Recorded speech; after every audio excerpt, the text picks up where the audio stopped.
네, 추석을 하루 앞두고 생긴 대형 이슈에 여야의 대치 전국이 더욱 격화됐습니다. 이재명 민주당 대표의 구속영장 기각은 정치를 극단으로 치닫게 했는데요. 네, 연휴 밥상머리 민심에 어떤 영향을 줄지 짚어보겠습니다. 신지호, 신경민 전직 의원 모셨습니다. 두 분 어서 오십시오. 네, 안녕하세요. 안녕하세요. 예. 자, 어제 새벽이었죠. 이재명 대표에 대한 이 구속영장이 기각됐는데 이를 놓고 여야가 엇갈린 모습을 보였습니다. 양측 모두 좀 격앙된 반응이었는데 일단 국민의힘은 법원이 개딸들에 굴복했다 비판을 했고 민주당은 돌연 대통령 사과와 법무장관 파면을 촉구했는데 두 분의 반응 좀 들어보겠습니다. 여야의 반응 어떻게 보셨습니까? 저는 이건 상상 초월의 판결문이 나오는 것이다 이렇게 봅니다. 상상 초월이다. 예, 정당 대표이기 때문에 그 공적 감시와 비판의 대상이기 때문에 설마 증거인멸 하겠느냐? 예. 정당 대표이기 때문에 증거인멸의 염려가 별로 없다. 이건데 저는 이거야말로 이런 궤변이 또 있을 수 있겠는가? 일반인은요 증거인멸할 수가 없습니다. 가진 권한이 없기 때문에 그래요. 근데 경기도지사 시절에 본인의 검사 사칭 그 사건 해갖고 누군가에게 위증 교사를 했잖아요. 그게 만약에 일반인이면 그게 통했겠습니까? 경기도지사라고 하는 권력이 있으니까 그게 통한 거죠. 근데 이게 지금은 제1당의 대표 아닙니까? 소속 의원 168명.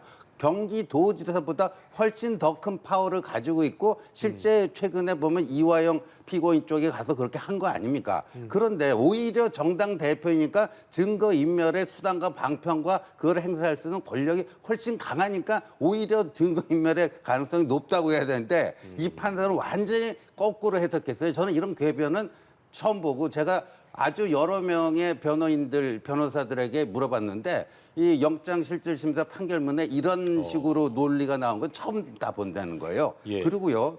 또 재밌는 게 별건 재판에 출석하고 있는 피의자의 상황을 고려할 때 증거인멸의 염려가 있다고 단정하게 여부다. 별건 재판이라는 게 공직선거법 위반, 고 김문겸 씨 모른다 그거 아닙니까? 근데 이게 뭐 거의 한 달에 한 번씩 정도뿐이 진행이 안 됐어요. 재판이 굉장히 지연되고 있어요. 근데 이 논리대로 하면 그 재판에 대응하기도 힘들 텐데 시간적 물리적으로 여기 뭐 증거인멸을 할 뭐가 있겠느냐? 이런 논리 아닙니까? 이 정도 되면요, 이거는 판사가 아니고 그냥 이재명 그 피의자의 대변인격의 어떤 그 논평을 내놓은 거 아니냐 이런 생각이 듭니다. 모순된 판결에 대한 비판해 주셨는데 어떻게 들으셨습니까? 그 영장 기각 결정문치고는 뭐 이례적으로 좀 길죠. 예. 굉장히 긴 결정문을 봤는데 이렇게 혐의 세 가지에 대해서 입증 자료를 놓고, 그러니까 증거를 놓고. 예. 평가를 다 내렸어요. 세 가지 각각에 대해서. 그리고 증거인멸에 대해서도 또 평가를 내렸어요. 굉장히 이례적인 결정문인 건 맞습니다. 그런데 지금 그 사이 지난 한 일주일여를 복귀해 보면은 친명 내지는 이재명 대표 본인도 구속영장 발부를 각오하고 있었던 것으로 보입니다. 특히 수요일 날 낮 1시에 있었던 이재명 대표 본인의 SNS 부결 호소는요, 구속영장 발부를 염두에 두고 한 아주 정치인으로서는 자기 말을, 국민 앞에서 한 말을 정면으로 뒤집는 아주 상당히 치명적인 거죠. 치명적인 말 뒤집기를 했을 때는 구속영장을 본 뒤에 거의 이건 포기 상태구나라는 것을 모두에게 느끼게 해줬고, 친명 쪽에서도요, 그 당시에 복귀를 해보면은 옥중 공천, 옥중 어쩌고 저쩌고 하는 얘기들이 쭉 흘러나왔거든요. 그 얘기는 친명들도 민주당 안에서 이건 구속영장 발부를 기정사실화한 거였습니다. 그런데 이게 뒤집어졌습니다. 전 영장 청구 결정문에 대해서 평가를 하고 싶은 생각은 없지만 매우 이례적이다는 평가는 하고 싶고요. 판사가 세다는 것을 이번에 만방에 다 알려준 거죠. 근데 이미 판사가 한번 결정을 내리면 이걸 뒤집을 수는 없고요. 이 바탕 위에서 정치판을 짤 수밖에 없습니다. 지금 여야가 굉장히 격렬하게 반응을 보이고 있습니다만은 이 반응은 지나가는 거고요. 예. 어차피 이제 추석 민심 살펴보고 정치판을 추석 이후에 새로 짤 수밖에 없다라는 거고요. 이 판사, 지금 유 판사 이분은 아마 이걸로 이제 자리매김을 하고 사법 소극주의자다라고 이제 얘기를 분명히 한 거기 때문에 뭐 이건 이걸로 그냥 끝나야 되는 것 같습니다. 그런데요, 제가 한 가지만 더 얘기를 안 할 수가 없는 게 백현동 건에 대해서요. 이 이재명이 관여했다라고 볼 만한 상당한 의심이 들기는 하나 직접 증거가 부족해서 구속할 정도는 아니다. 이렇게 얘기를 해놓고요. 그런데 그 다음에 또 뭐라고 하냐면 백현동의 경우 인적 물적 자료에 비추어 증거 인멸의 염려가 있다고 보기 어렵다 그랬어요. 이런 표현을 어디 쓰냐면 이미 충분한 증거가 수집돼 있기 때문에 증거 인멸을 하려고 해도 더 그 인멸할 그 증거 자체가 없다. 이미 충분히 증거가 수집돼 있을 경우에 이런 표현을 쓰는데 앞에서는 직접 증거가 부족하다고 그랬잖아요. 직접 증거가 부족해서 구속할 만한 거는 아니다. 근데 증거가 충분히 수집돼 있어서 더 이상 인멸할 증거도 없다. 이게 이 두 가지가 이거는 뭐 법률 지식이 아니고요. 좀 논리학적 사고를 하는 한 중고등학생만 되더라도 이게 양립 불가능하다는 거는 다 알 수가 있어요. 이거를 판사라는 사람이 판결문에다 이렇게 써놓은 거 굉장히 충격적입니다. 이거는. 예. 제가 한마디만 좀 설명을 하면 제가 아까 뭐 이거에 대해서 구체적으로 얘기를 하고 싶지 않아서 이제 안 했던 건데 이 결정문이 좀 이례적인 게요. 소명 부분에 대해서 세 가지 혐의에 대해서 다 평가를 했어요. 이걸 조금 쉽게 일반인들한테 알기 쉽게 풀어서 얘기를 하면 위증교사 혐의에 대해서는 100% 소명이 돼서 이건 유죄로 갈 게 확실하다고 평가를 했고요. 백현동 부분에 대해서는 직접 증거는 없지만 직접 증거가 아닌 여러 가지 다른 증거를 종합해 볼 때 한 70% 정도는 소명이 됐다고 본 겁니다. 이것도 그러니까 유죄의 가능성이 상당히 높다라고 본 거고요. 쌍방울 부분에 대해서는 50대 50으로 본 겁니다. 그래서 이건 다퉈봐야 된다라고 한 거기 때문에요. 전체적으로 이 세 가지 혐의에 대해서 유죄가 나올 가능성이 매우 높다. 그러나 구속영장 발부는 내가 하고 싶지 않다라는 사법 소극주의자의 논리입니다. 예. 말씀하신 것처럼 지금 구속영장 기각이 무죄가 아니라 재판에 가서 유무죄를 밝히라는 건데 하지만 검찰 수사가 좀 무리했던 게 아니냐라는 비판도 나오고 있거든요. 그는 이제 그 친명 쪽에서 그런 비판을 하는데 이 판사의 이 상상을 초월한 이런 결정문으로 인해서 민주당 그 친명계에서 그렇게 공격할 수 있는 그게 있다라고 보여지는데 근데 이제 우리가 보자고요. 조국 전 장관도 구속영장 기각됐는데 뭐 3년 2개월 만에 1심 판결이 지난번에 나왔죠. 징역 2년 나오지 않았습니까? 김경수 전 경남지사 드루킹 그 댓글 조작 사건 연루돼 있다 해서 그때 구속영장 기각됐습니다. 근데 대법원 확정 판결로 징역 2년이 선고가 된 거 아닙니까? 그러니까 구속영장 지금 친명계는요.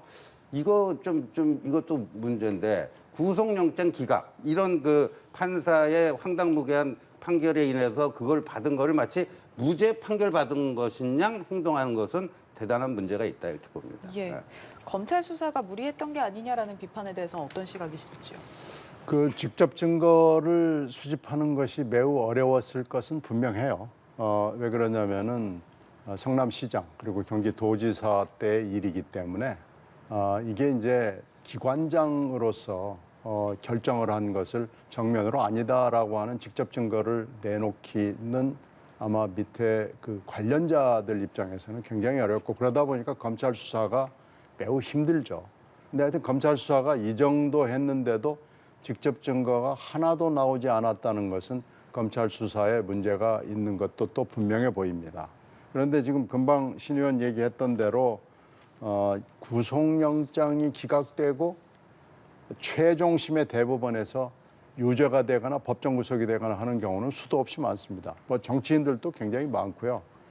최근에 거 보면은 이제 유아인 마약 같은 거 보면은 유아인 영장은 2번이나 기각이 됐어요. 그러나 대한민국에 누구도 유아인이 무죄라고 생각하는 사람은 한 사람도 없습니다. 그러니까 지금 이건 무슨 얘기냐면은 검찰 수사 무리하죠.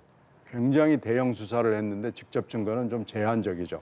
그런데 친명이나 이재명 대표 본인도 이걸 무죄라고 확대 해석해서는 안 됩니다. 그러니까 겸손하게 해야 되고 이 판사에 대해서 이 결정에 대해서 감사해야 되고 그것을 당무를 결정하는데 특히 공천 작업을 하는데 겸손하게 해야 됩니다.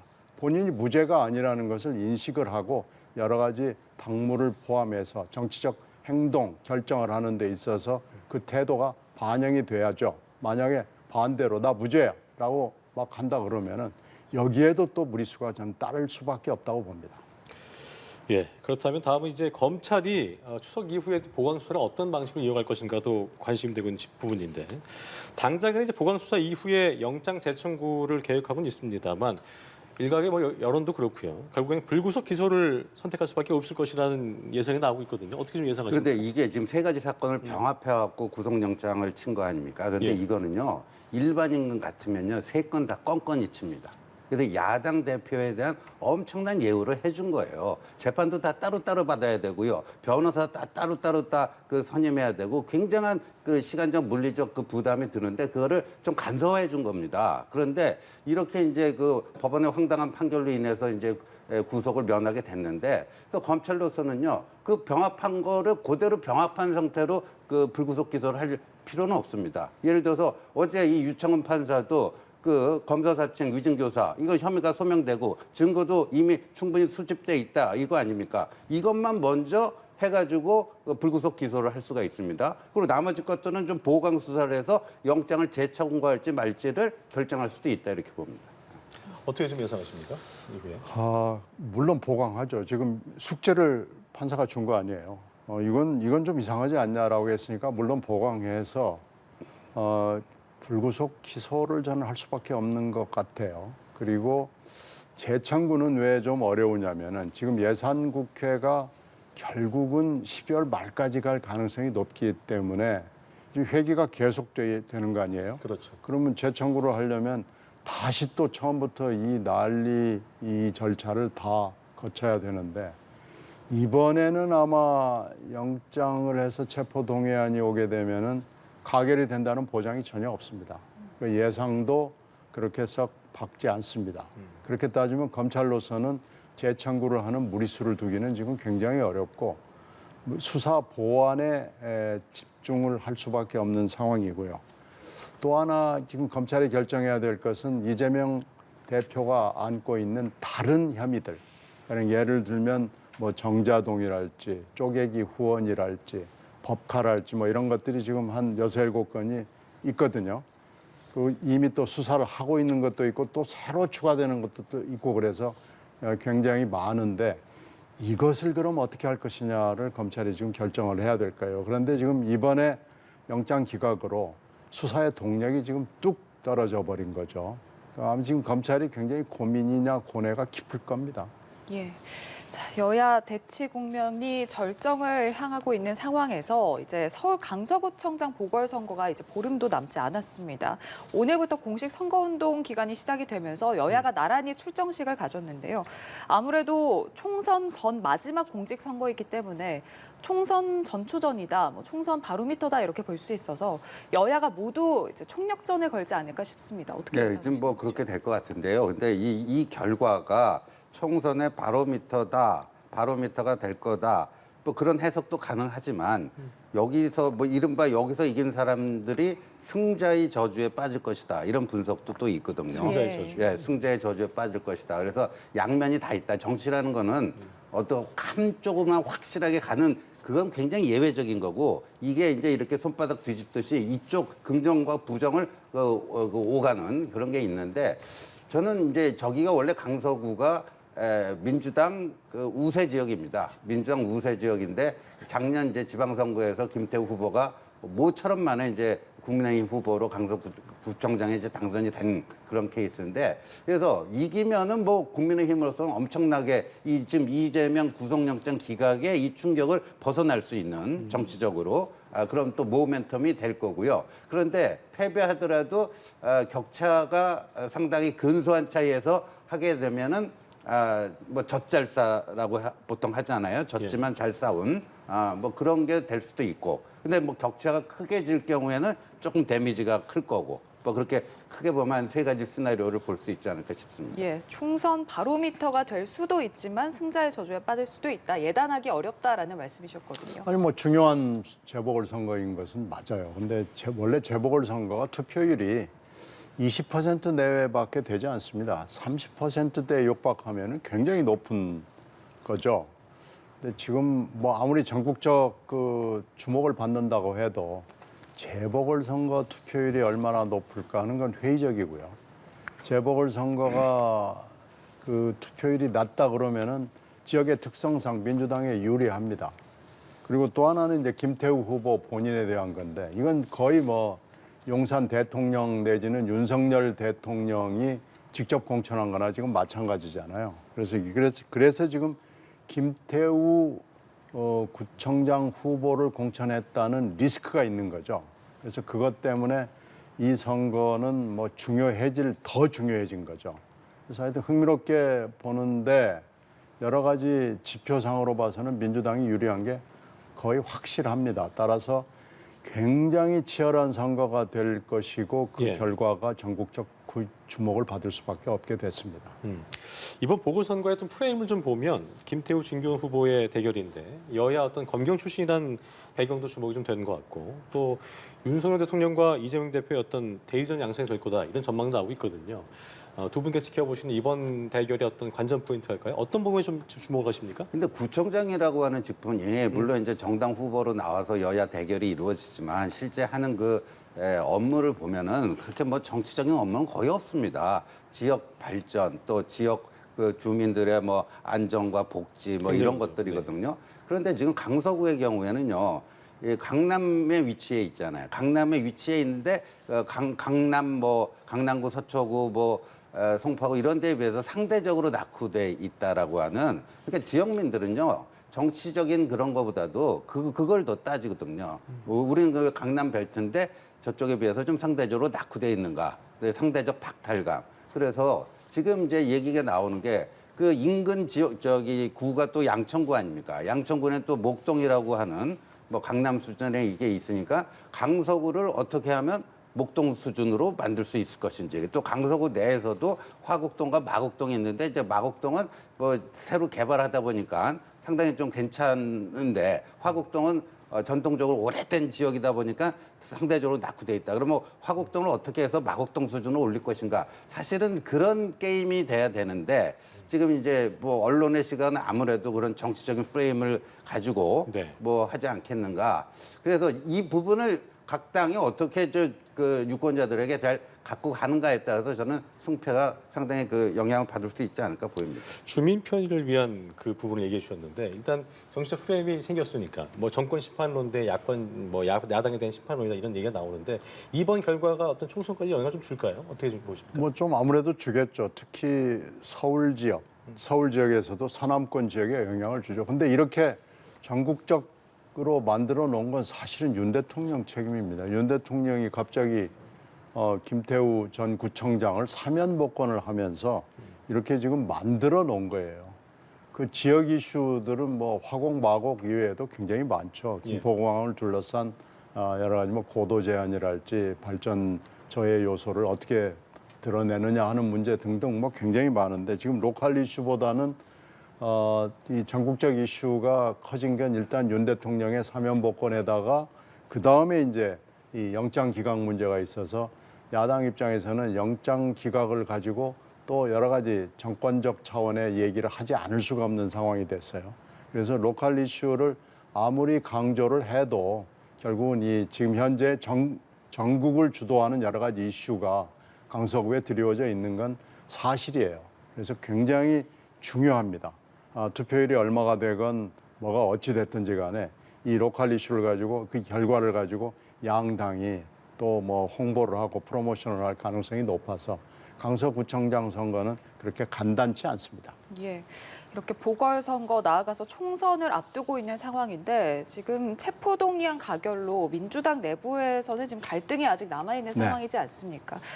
앞서 민주당 내에서는 뭐 외상값을 계산해야 할 것이다 뭐 이런 비판의 목소리도 나왔습니다만 이재명 대표가 당무에 복귀를 하면 아무래도 총선을 앞두고서 당의 화합 이런 부분도 중요하다 보니까 비명계에 좀 통합의 메시지를 내지 않을까 하는 전망도 나오고 있거든요. 어떻게 예상하시는지요?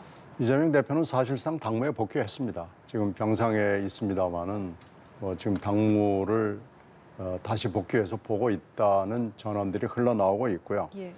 이재명 대표 본인의 얘기와 친명 쪽의 얘기는 조금 다를 수 있어요. 이재명 대표 본인은 절대로 외상값 얘기 안 할 겁니다.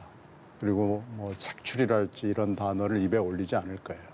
이재명 대표는 입으로 침묵을 유지하거나 아니면 가끔 통합을 얘기할 가능성이 굉장히 높습니다. 그런데 문제는 이제 친명이 문제죠. 특히 친위 조직으로 있는 더혁신민주회의 쪽에서 여러 가지 얘기들이 나오는데 더혁신민주회의의 얘기는 상당히 많은 부분이 실제로 실행이 돼요. 근데 그쪽 목소리가 썩 그렇게 부드럽지 않습니다. 지금 색출 얘기랄지 밀정이라는 얘기까지 지금 나오고 있거든요. 예. 그러니까 이렇게 따지면 입으로는 통합을 얘기하면서 손에는 비수가 들려있는 이런 형국이 전개될 가능성이 굉장히 높고요. 그 손에 있는 비수를 또 뭐 수건으로 살짝 덮어놔가지고 잘 인식이 안 되게 그렇게 할 가능성이 있어서 민주당의 앞으로의 그 행보는 굉장히 소란할 것 같고요. 어떻게 보면 폭풍 전야랄까요? 뭐 이런 느낌을 주고 있는 게 사실입니다. 예.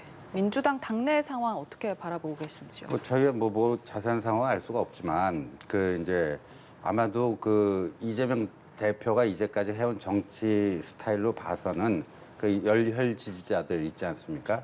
개딸들이 지금 뭐 몇몇 의원들 실명 거론하면서 이거 징계해야 된다. 벌써 5만 명 이상. 근데 민주당 당원 당규에 그렇게 해서 일정 기간에 뭐가 하면은 당 지도부가 공식적인 입장을 내놔야 돼요. 내놔야 되는데 그러면 그 개딸들의 요구를 무시할 정도로 뭐 하겠는가. 근데 이재명 대표가 그런 거죠. 개딸들과 역할 분담을 하는 겁니다. 그러니까 악역은 개딸들에게 맡기고 본인은 그렇게까지 무슨 이른바 비명 학살에 본인 손에 피를 묻히려는 선택은 안 하고 그런 악역은 또 개딸들에게 맡기고 뭐 이런 식으로 가지 않을까 예상이 됩니다. 예. 자, 어제 있었던 신원식 국방장관 후보자에 대한 인사청문회 얘기를 좀 해보겠습니다. 야당 같은 경우에는 막말 전력도 역사원 같은 걸 지금 문제 삼으면서 부적격 인사라고 좀 주장을 했고 여당 입장에서는 뭐 야전 또 정책을 거친 귀한 국방 전문가다라고 하면서 이제 엄호를 했는데요. 일단 청문 보고서 채택은 연휴 뒤로 미뤄지게 됐습니다. 여야 협의가 가능해질까 싶은 요원화해 보이는 상황이긴 한데 어떻게 좀 예상하는지 들어보겠습니다.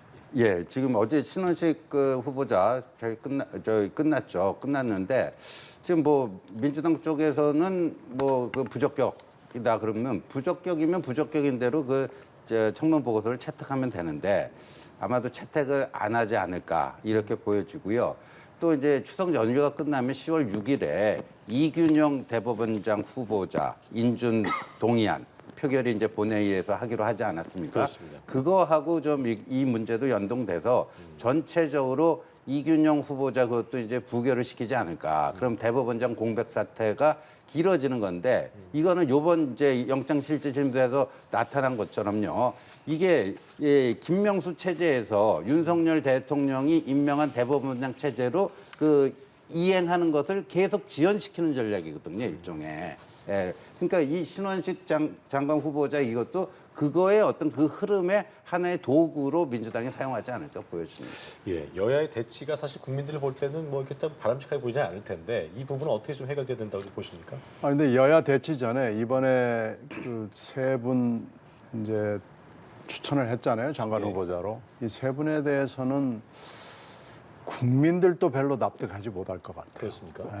특히 뭐 지금 현재 처음에는 유인촌 장관 좀 문제가 될 거고 신원식 장관 후보 문제가 될 거고 그랬는데 오히려 지금 신원식 장관 후보자는 그대로 문제가 계속되고 김행 후보자가 또 스타처럼 뛰어 올라와 가지고 계속 문제가 돼서 유인촌 장관은 지금 살짝 별로 문제가 안 되는 이런 상황을 보면서 어떻게 이런 인사를 할 수가 있는 것인가라는 개탄이 여기저기서 지금 흘러나오고 있는 거죠.